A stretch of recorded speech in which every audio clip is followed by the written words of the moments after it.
Bill of Rights. The concept of Bill of Rights, number one, in case of privacy and autonomy, the Bill of Rights establishes the relationship of person to the state and defines the rights of the individual by limiting the lawful powers of the state, as said in the case of People versus Marty, 1991. Um, The Bill of Rights does not govern relationships between individuals. It cannot be invoked against acts of private individuals. So, however, the court allowed the invocation of the right of privacy of communication by the husband against the wife. Hence, the documents gathered from the clinic without his consent shall be inadmissible in evidence as provided in the case of Solueta versus the Court of Appeals. In the case of De La Cruz versus People, involving civilian port personnel conducting security checks, the Supreme Court thoroughly discussed that while the Bill of Rights under Article 3 of the 1987 Constitution generally cannot be invoked against the acts of private individuals, the same may nevertheless be applicable if such individuals act under the color of a state-related function. Okay, example number one. One of the arguments presented in the instant petition is that the search and arrest made on petitioner were illegal and thus the marijuana purportedly seized for him is inadmissible in evidence. In this relation, it is worth noting that his arresting officers, Bibi Bahoyo and Bibi Velasquez, are mere bantay-bayan operatives of Makati City. So, ibig sabihin, tanod. Strictly speaking, they are not government agents like the Philippine National Police or the National Bureau of Investigation in charge of law enforcement, but rather they are civilian volunteers who act as force multipliers to assist the aforesaid law enforcement agencies in maintaining peace and security within their designated areas. So particularly, jurisprudence describe the nature of Bantay Bayan as a group of male residents living in the area organized for the purpose of keeping peace in their community, which is an accredited auxiliary of the PNP. So ibig sabihin, kung tanod, we may invoke our rights under the Bill of Rights. The Supreme Court is convinced that the acts of the Bantay Bayan or any barangay-based or other volunteer organizations in the nature of watch groups relating to the preservation of peace and order in their respective areas have the color of a state-related function. As such, they should be deemed as law enforcement authorities for the purpose of applying the Bill of Rights under Article 3 of the 1987 Constitution.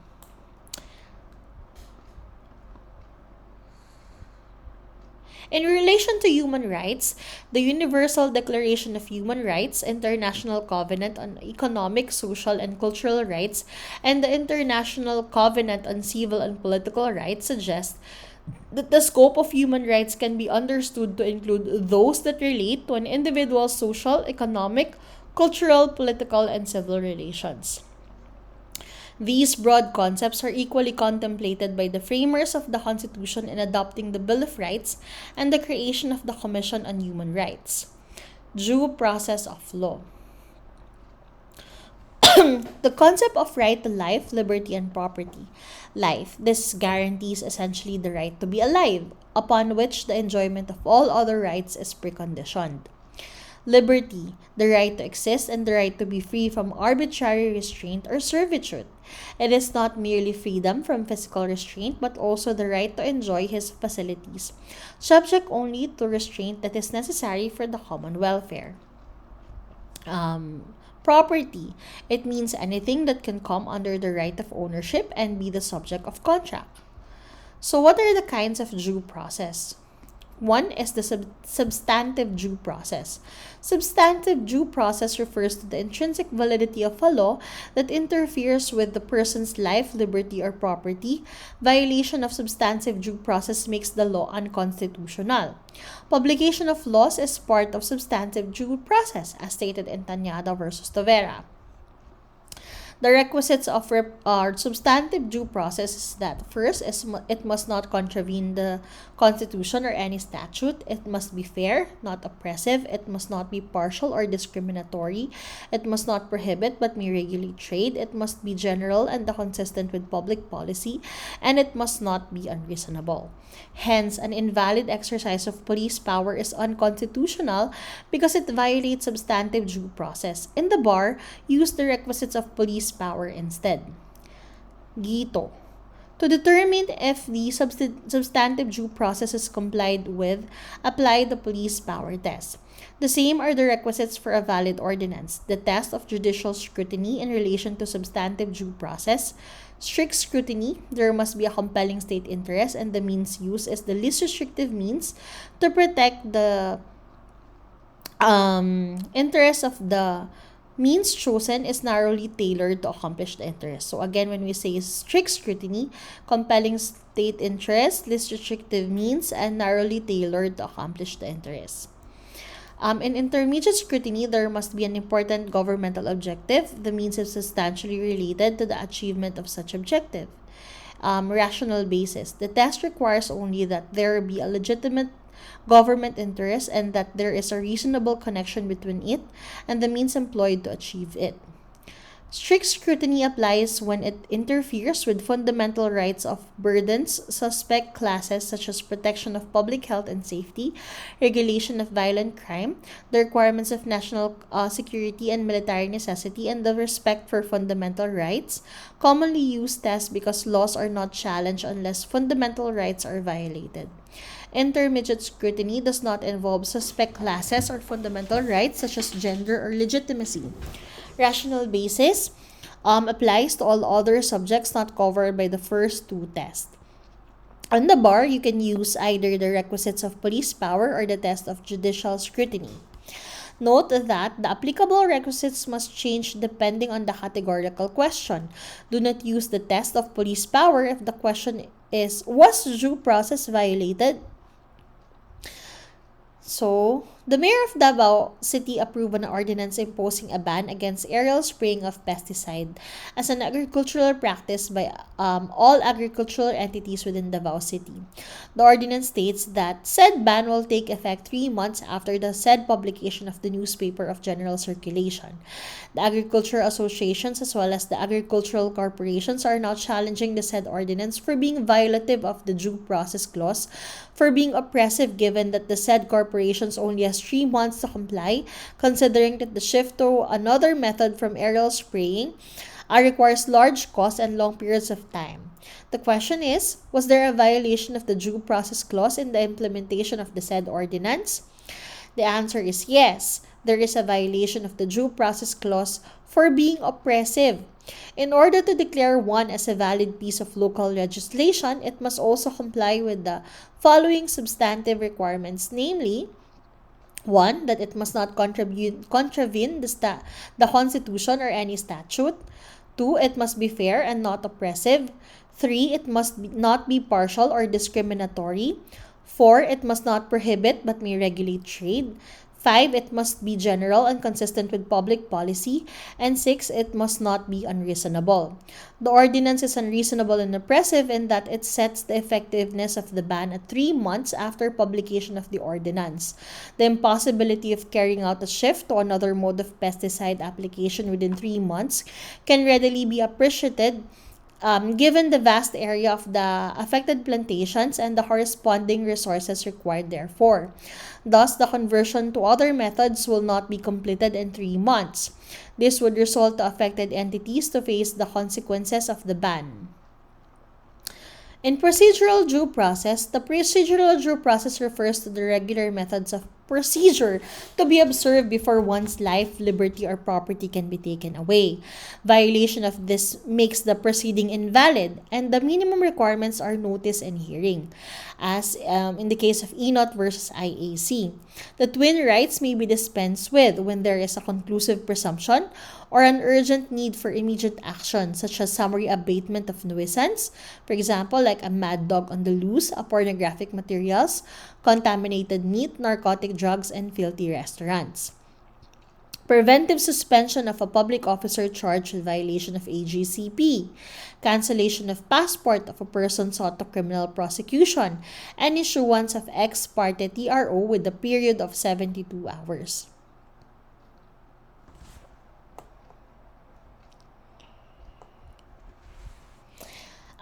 In judicial due process, the judicial power, so there are requisites that there is a judicial power, there is jurisdiction over the person, there is opportunity to be heard, and there is judgment upon lawful hearing. In judicial power, that the impartial court or tribunal trying the case is properly clothed with judicial power to hear and determine the matter before it.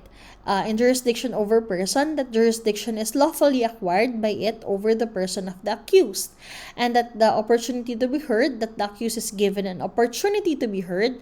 To be heard does not mean verbal arguments in court, as one may be heard also through pleadings. So judgment upon lawful hearing is rendered. So there should only be judgment upon lawful hearing. In administrative due process, so there is a presentation and there is a decision. In the presentation, there is a right to present, an independent consideration, and to consider the evidence. In the right to present, it includes right to present one's case and submit evidence to support thereof. A trial-type hearing is not necessary in administrative cases. Independent consideration. The tribunal or body or any of its judges must act on its own independent consideration of the law and facts of the controversy. And to consider the evidence, the tribunal must consider the evidence presented. In the decision, substantial evidence, support, based evidence presented, and know the issues and reason. So, in substantial evidence, evidence presented must be substantial, which means relevant evidence as a reasonable mind might accept as adequate to support a conclusion. Okay. In support, the decision must have something to support itself. And based evidence presented, the decision must be based on the evidence presented during hearing or at least contained in the record and disclosed by the parties, and know the issues and reasons. The decision must be rendered in a manner that the parties can know the various issues involved and the reason for the decision rendered. Administrative due process cannot be equally equated with due process in its strict judicial sense. For in the former, a formal or trial-type hearing is not always necessary, and technical rules of procedure are not strictly applied.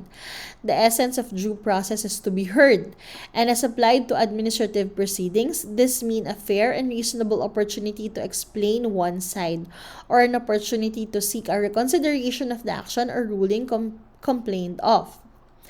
Due process in administrative proceeding does not require the submission of pleadings or a trial-type hearing. Due process is satisfied if the party is duly notified of the allegations against him or her and is given a chance to present his or her defense. Furthermore, due process requires that the proffered defense should have been considered by the tribunal and arriving at its decision. In Bangko Sentral ng Pilipinas versus COA. Okay, next, in educational institution, so first, the charge must be informed, and there should also be informed evidence. In informed charge, it can be informed writing. So the students must be informed in the writing of the nature and cause of any accusation against them. So, right to answer counsel. They shall have the right to answer the charges against them with the assistance of counsel if desired. Informed evidence. They shall be informed of the evidence against them. They should have the right to adduce evidence. They shall have the right to adduce evidence in their own behalf. And evidence duly considered. The evidence must be duly considered by the investigating committee or official designated by the school authorities to hear and decide the case.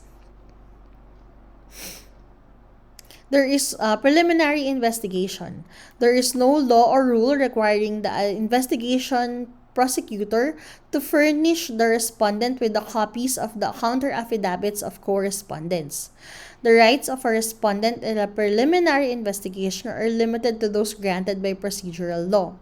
Justice J.B.L. Reyes, writing for the court, emphatically declared in Losada v. Hernandez that the rights conferred upon accused persons to participate in preliminary investigations concerning themselves depend upon the provisions of law rather than upon the phrase due process of law. This reiterates Justice Jose P. Laurel's oft-quoted pronouncement in Hashim v.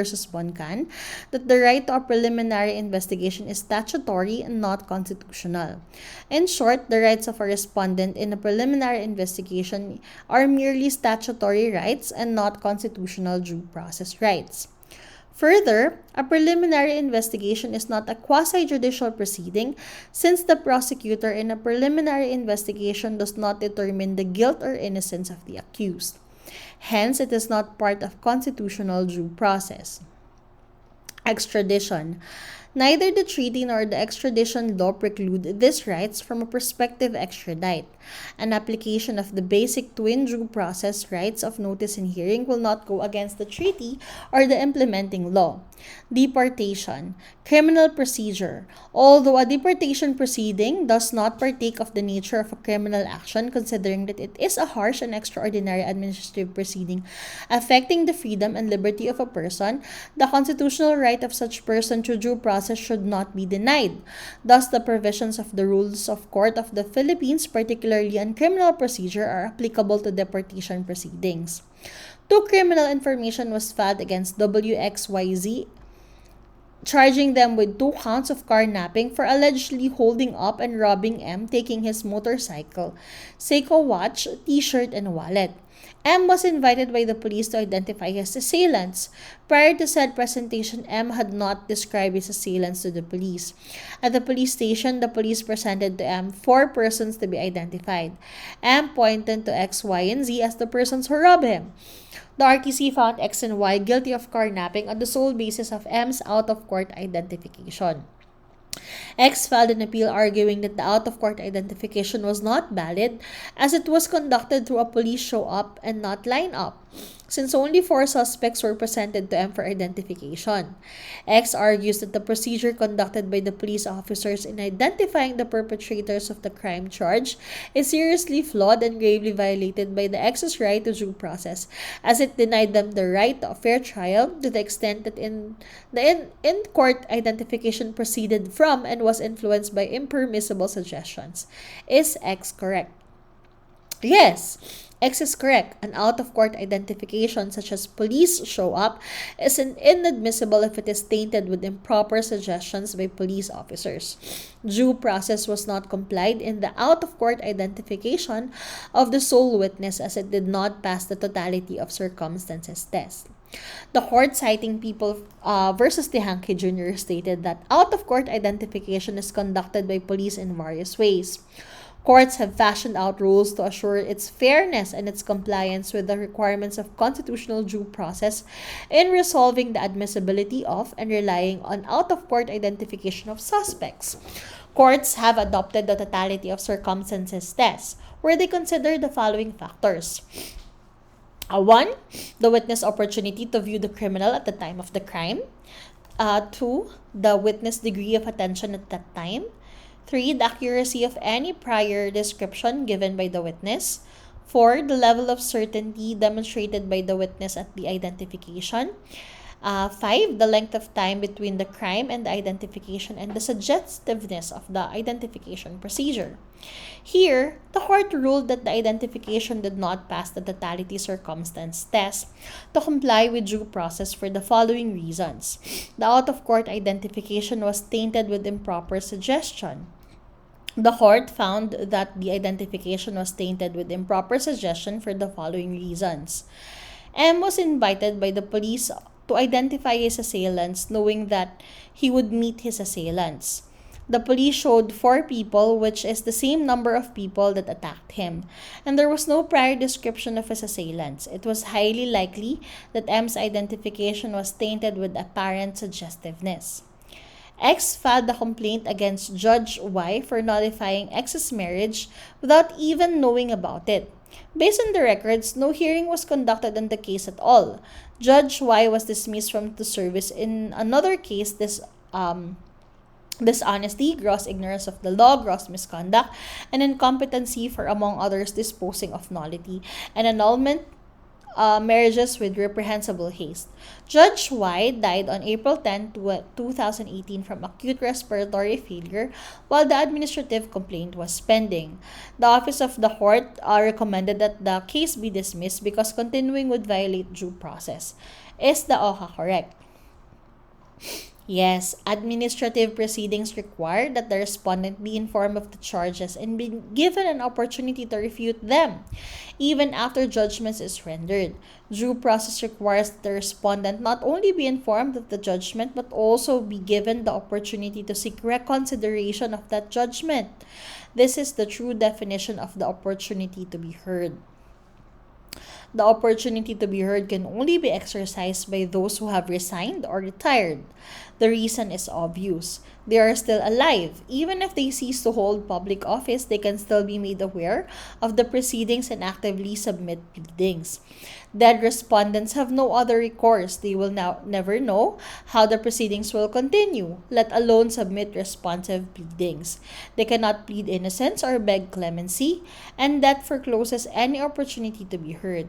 To continue with the proceedings is a violation of the right to due process, as stated in Flores Concepcion versus Castañeda. Notice and hearing are the essential requirements of procedural due process, yet there are many instances under our laws in which the absence of one or both of such requirements is not necessarily a denial or deprivation of due process. The immobilization of illegally parked vehicles by clamping the tires was necessary because the transgressors were not around at the time of the apprehension. Under such circumstance, notice and hearing would be superfluous, nor should the lack of a trial-type hearing prior to the clamping constitute a breach of procedural due process. For giving the transgressors the chance to reverse the apprehensions through a timely protest could equally satisfy the need for a hearing. In other words, the prior intervention of a court of law was not indispensable to ensure a compliance with the guarantee of due process. RA 9262 is not violative of the due process clause of the Constitution, just like a writ of preliminary attachment which is issued without notice and hearing because the time in which the hearing will take could be enough to enable the defendant to abscond or dispose of his property. In the same way, the victim of violence against women and children may already have suffered harrowing experiences in the hands of her tormentor, and possibly even death, if notice and hearing were required before such acts could be prevented.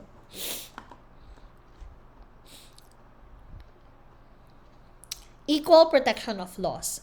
And when is equal protection clause violated? So it's violated when the law makes a classification when there should have been none, or when a law does not make a classification when there should have been one. So what are the requisites for valid or reasonable classification? There should be substantial distinction, which makes for real differences. It must be germane to the purpose of the law, not limited to existing conditions, and applies equally to all members of the same class. The levels of scrutiny to determine if classification or distinction is reasonable are strict scrutiny test, intermediate scrutiny test, and rational basis test. In the rational basis test, the notes mentioned is substantive due process shall apply here. In the bar, if there is valid classification, we stick to the requisites. In the bar, if there is invalid classification, we stick to the requisites. In addition, we use the levels of scrutiny to prove the absence of substantial distinction. Mendoza versus People, 2011. RA 9903 granting condonation to employer with delinquent contributions or pending cases for their delinquencies and who pay their delinquencies within 6 months from the effectivity of the law. Why are those who want to pay outside the period not allowed to do so?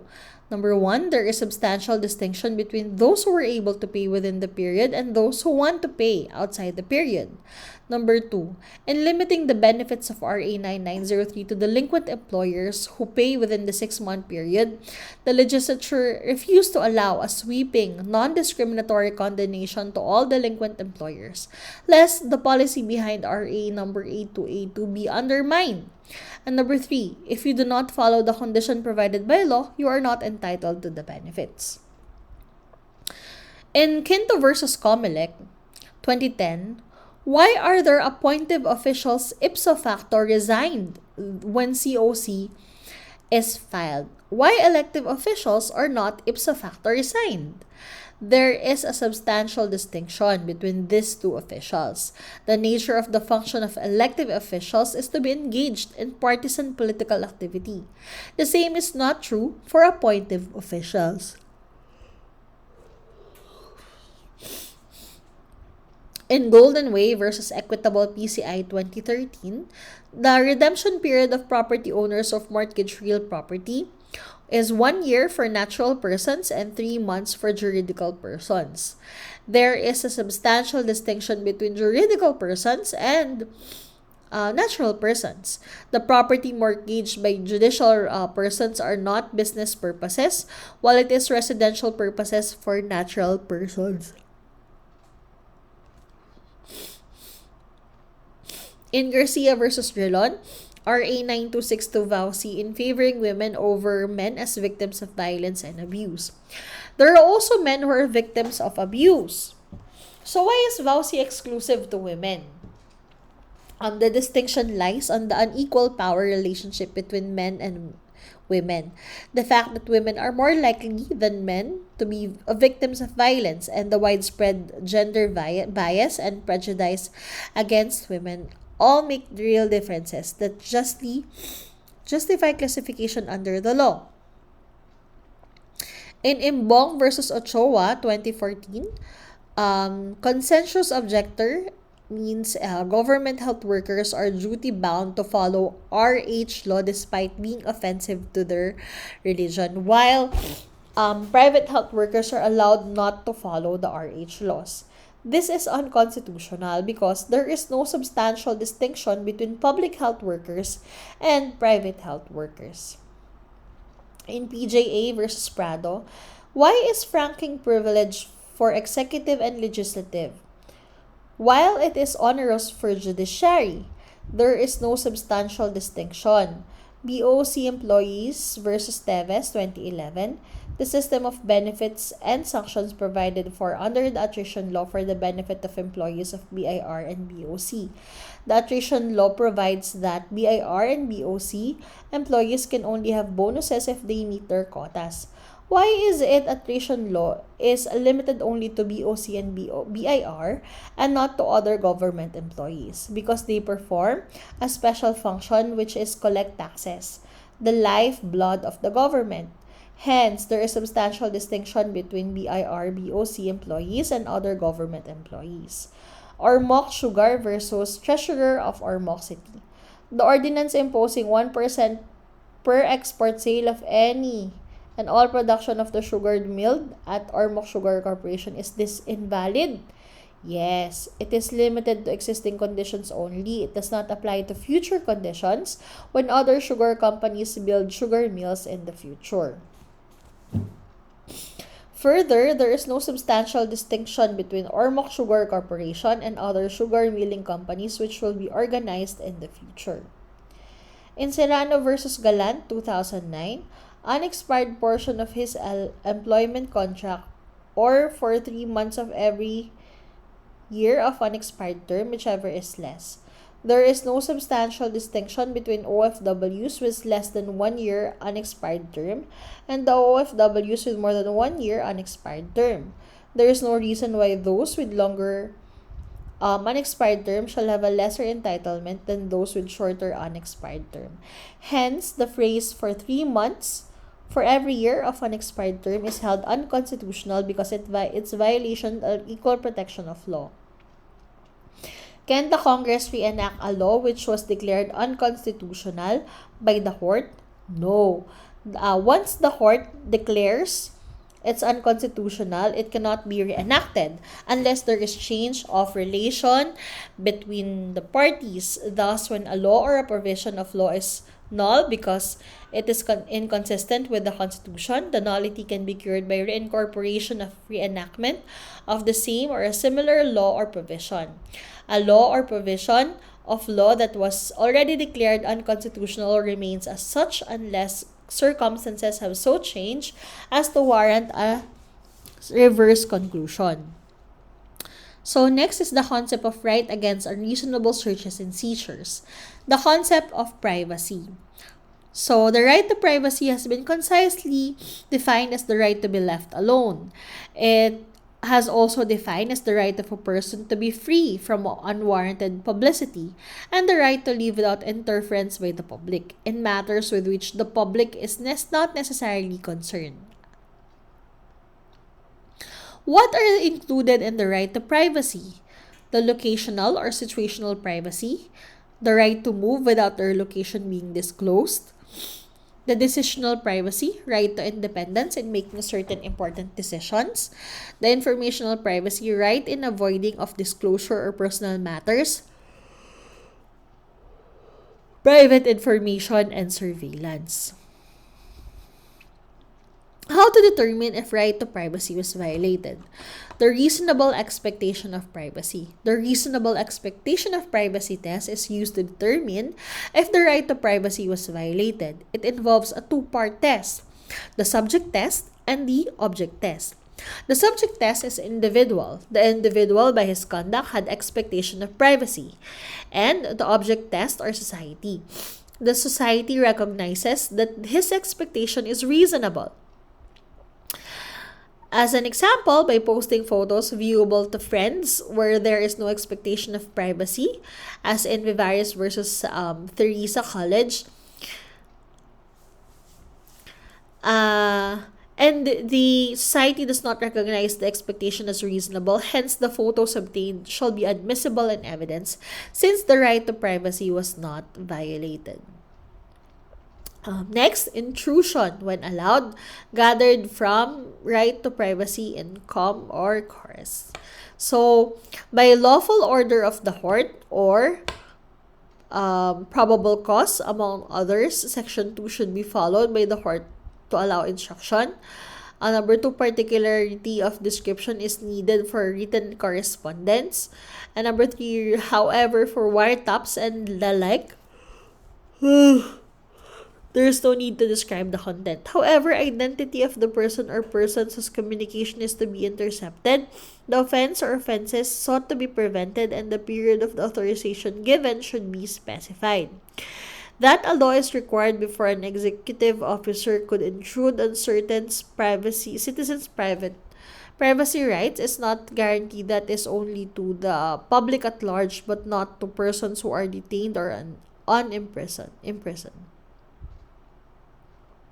Hence, pre-trial detainees and convicted prisoners have a diminished expectation of privacy rights.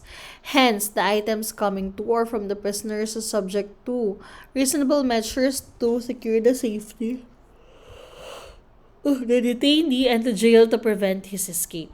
When public safety or order requires otherwise, as may be provided by law. For public figures, the right to privacy is not absolute. A limited intrusion to a person's privacy has long been regarded as permissible when the person is a public figure and the information sought to be elicited from him or to be published about him constitute matters of a public character.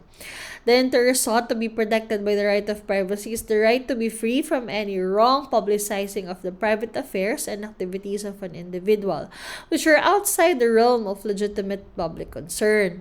Hence, the right to privacy of a public officer is not violated if the media publishes an article regarding anomalies in his office. However, it is violated that the media does the same regarding his family problems. The right of privacy versus freedom of access of information. The court held that the personal matters are exempt or outside the coverage of the people's right to information on matters of public concern. The data treated as strictly confidential under EO 420 but being matters of public concern, these data cannot be released to the public or the press. Other provisions in the Constitution or laws and rules which tackle privacy are the Due Process Clause, the right against unreasonable searches and seizure, the privacy of communication and correspondence, the right to form association, liberty of abode and travel, and right against self-incrimination. The Civil Code punishes the person meddling and prying into the privacy of another. The invasion of privacy is an offense in special laws like the Data Privacy Act, the Anti-Wiretapping Law, the Secrecy of Bank Deposits Act, and Intellectual Property Code, and Anti-Photo and Video Voyeurism Act. The rules of court and privileged communication likewise otherwise the privacy of certain information. So that's it for today's report. My material came from Attorney Rogel, so thank you so much.